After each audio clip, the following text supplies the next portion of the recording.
Been busy doing my maths. I worked out what size plate I needed to go in the crank to press it back together after I cut it apart to get the right clearance for the conrod for the little KTM65 that I'm doing. I was in a bit of a rush Friday, so I've pressed it all together, and then there's quite a big variance on the balance of the crank. So what that basically means is the two crank webs aren't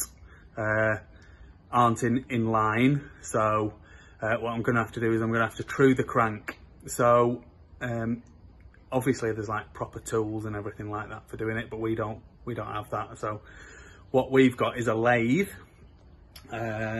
which, as you can see there, and I've got two centres. So I've got the crank here, and I've got two centres. So in the chuck I've got this centre, and I've got another centre, and so the crank is sat in between the two centres, so it's perfectly in line.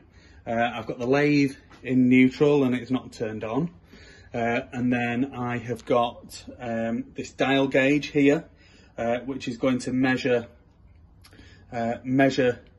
the variance of this side of the crank to this side of the crank. So I'm not measuring it on both sides. This side is going to stay as is, and I'm going to alter this side so that this part of the crank lines up with this part.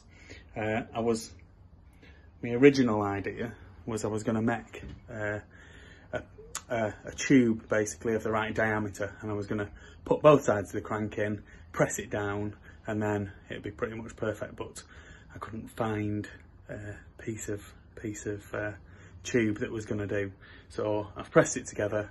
A bit of a rush, and it's not perfect, so I'm going to using the dial gauge, I'm going to true the crank up now.